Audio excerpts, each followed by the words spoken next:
तैयार रहिए, स्टार्ट। आइए आज हम अपने विचारों को उस दिन तक ले जाएं जब हमने गणराज्य की घोषणा की थी। स्टॉप। अपनी विकास की योजनाओं के संबंध में हमने वास्तव में काफी प्रगति की है, परंतु क्या हम भारत के सब नागरिकों को दरिद्रता, अभाव तथा कष्ट से मुक्त करा पाए हैं? प्रकृति की शक्तियों को अपने अधीन करने और जनता के कल्याण के लिए उन्हें नियंत्रण में लाने की दिशा में भी हम आगे बढ़े हैं, किंतु हम यह नहीं भूल सकते कि कुछ महीने ही हुए हमें भारत के उत्तर पूर्वी प्रदेशों में भयानक बाढ़ का सामना करना पड़ा था, जिसके कारण यातायात के साधन छिन्न भिन्न हो गए और वहां की जनता को भारी हानि उठानी पड़ी। निसंदेह साक्षरता, प्रसार और रोगों के निराकरण के महत्वपूर्ण उपाय भी हमने सोचे हैं। यद्यपि अभी भी देश के बहुत से भागों में निरक्षरता और बीमारी पर्याप्त मात्रा में दिखाई देती है। जन कल्याण की योजनाओं को हम बराबर आगे बढ़ाते रहेंगे, यह हमारा दृढ़ संकल्प है, इसमें संदेह नहीं किया जा सकता। इन योजनाओं के पूरे होने के संबंध में जो प्रयास अब तक किया गया है, उससे भी हमें असंतुष्ट नहीं होना चाहिए। फिर भी जो कुछ अब तक किया जा चुका है, यदि वह बहुत चमत्कारी नहीं दिखता, तो उसका कारण यह है कि अभी निर्माण कार्य जारी है और समाप्त नहीं हुआ है। राष्ट्र के निर्माण में समय की आवश्यकता होती है। आज हमारा गणराज्य दिवस है और भारत जैसे प्राचीन राष्ट्र के इतिहास में 5-7 वर्ष की अवधि एक स्वल्प काल है। आइए अब हम विगत वर्ष की घटनाओं पर नजर डालें और यह देखें कि विकास के कार्यों और निर्माण योजनाओं की दिशा में हम कहां तक आगे बढ़ सके हैं। यदि मुझे यह कहा जाए कि बीते वर्ष की घटनाओं का वर्णन मैं एक वाक्य में करूं, तो मैं कहना चाहूँगा कि संविधान में दिए गए निर्देशों के अनुसार हमने समस्त राष्ट्र के साधनों को ऐसे ढंग से जुटाना आरंभ कर दिया है जिससे यह स्पष्ट हो जाता है कि भारत में कल्याणकारी राज्य की स्थापना का श्री गणेश हो चुका है। पिछले वर्षों में हमने जो संकल्प और दावे किए थे, अब वे मूर्तिमान होने लगे हैं। इसलिए अब यह समझना कठिन नहीं है कि राष्ट्र किधर जा रहा है और आगामी 10 या 15 वर्षों में हम किस स्थिति में होंगे। महान नदी घाटी योजनाओं पर कार्य बराबर जारी है।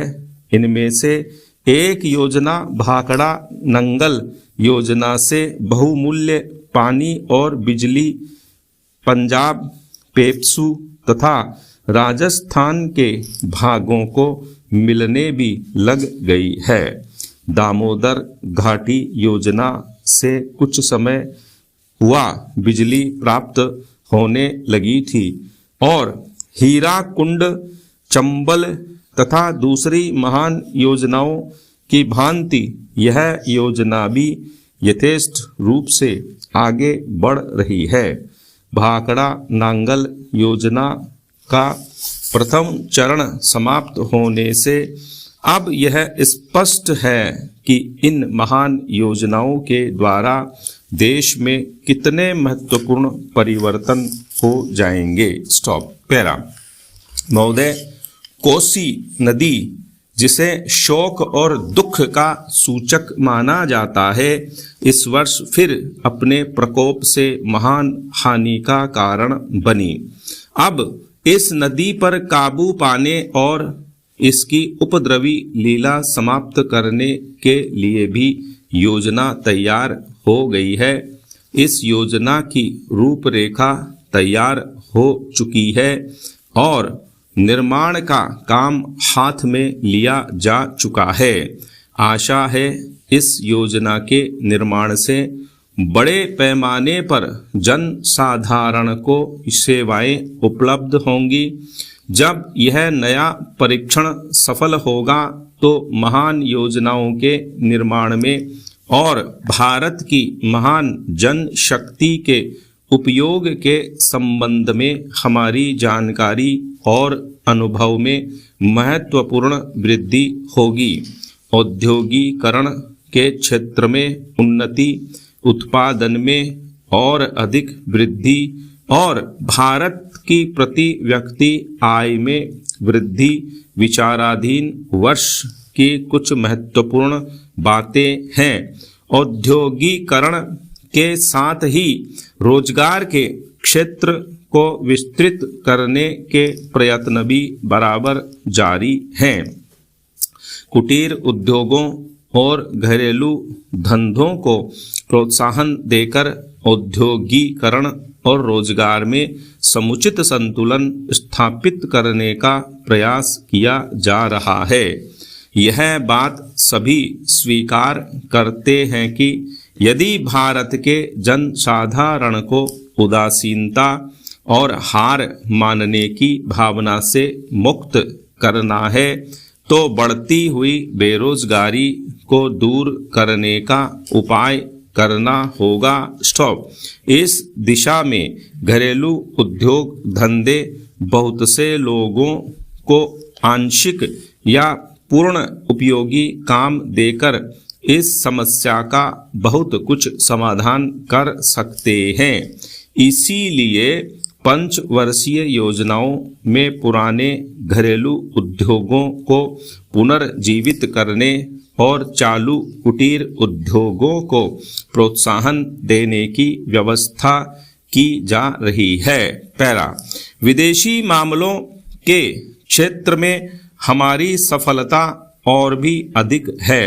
हमारी नीति, जिसे मैं सक्रिय और स्वदेशी तटस्थता की नीति कहना चाहता, वास्तविक व्यवहार में किसी भी देश अथवा यहाँ के लोगों को अपना शत्रु न समझने की नीति है। इस नीति के फलस्वरूप हमें विश्व शांति के पक्ष की कुछ सेवा करने का अवसर मिला है। हम प्रसन्न और आभारी हैं कि संसार के राष्ट्रों में भारत का स्थान इतना ऊंचा है। इंडो चीन निरीक्षण और नियंत्रण अंतर्राष्ट्रीय आयोग की अध्यक्षता हमने स्वेच्छा से स्वीकार की है और हमारे नागरिक यथासाध्य उस देश में शांतिपूर्ण निर्वाचन संबंधी समस्याओं का सामना कर रहे हैं। हम सभी राष्ट्रीय अथवा अंतर्राष्ट्रीय समस्याओं का निपटारा शांतिपूर्ण ढंग से चाहते हैं। मुझे बहुत प्रसन्नता है कि भारत में फ्रांसीसी बस्तियों की समस्या शांति और सद्भावना के वातावरण में सुलझ सकी है। शांतिपूर्ण प्रणाली की सफलता का वह एक महत्वपूर्ण उदाहरण है। दुर्भाग्य से भारत में पुर्तगाली बस्तियों की ऐसी ही समस्या को सुलझाने की दिशा में प्रगति नहीं की जा सकी। मैं आशा करता हूं कि पुर्तगाल इन बस्तियों में रहने वाले लोगों के स्वाधीनता के अधिकार को स्वीकार करेगा और फ्रांस और ब्रिटेन की सरकारों का अनुसरण करेगा। जैसे ही यह वर्ष समाप्त हो रहा है, हम अपने सबसे निकट के पड़ोसी पाकिस्तान के साथ अपने संबंधों में अपने सुखद परिवर्तन देखते हैं। पाकिस्तान के लिए हमारे हृदय में सदैव से पूर्ण सद्भावना और शुभकामनाएं हैं। स्टॉप।